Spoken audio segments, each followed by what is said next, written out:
PESR institute and college, Prasanna plan, 8 Sundarwadi, Chhatrapati Sambhajinagar. भविष्याचे no tension, घ्या आजच admission. PESR institute and college.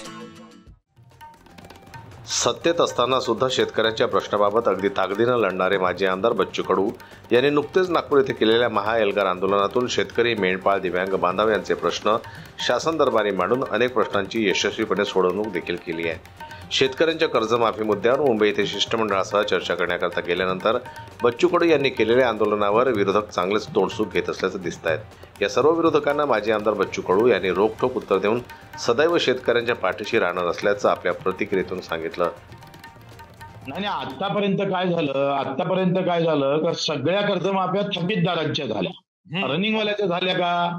तर नाही झाल्या। मग आता आपण रनिंग आहोत, आता त्यांना बोलायला जागा होती का? रनिंगवाल्यांची आतापर्यंत कर्जमाफी झाली नाही, आता काय नवीन रिवाज पाळायचा?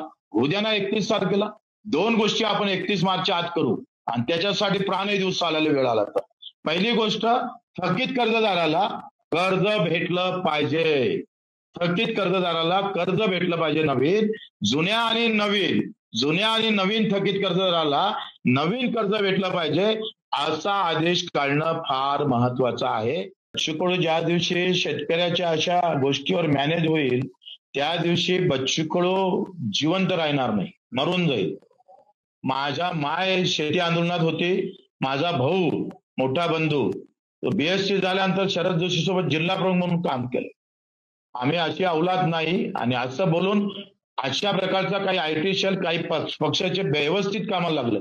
मला समजलं का 50 कोटी रुपये मला बदनामी करण्यासाठी खर्च करणार आहे का? बच्चू कडू जिवंत असताना मेला असला पाहिजे त्याला, कारण एवढं मोठं आंदोलन उभं केलं तर उद्या ते आम्हाला अडचणीत येऊ शकतं आणि असा जर शेतकरी रस्त्यावर आला तर मग आम्हाला अडचण निर्माण झाल्याशिवाय राहणार नाही।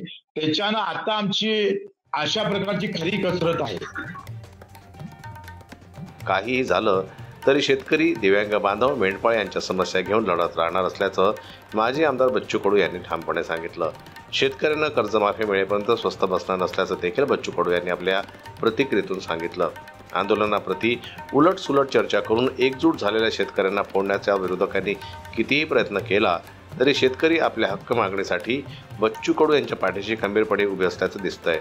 आंदोलनाबाबत असलेली स्पष्ट भूमिका बच्चू कडू यांनी आपल्या प्रतिक्रियेतून व्यक्त करून विरोधकांना देखील सडेतोड उत्तर आपल्या प्रतिक्रियेतून दिलं आहे। ब्युरो रिपोर्ट, जनमत लाईव्ह न्यूज, अमरावती। मराठी बातम्यांसाठी जनमत लाईव्हला लाईक करा, सबस्क्राईब करा आणि बेल आयकॉनला दाबायला विसरू नका।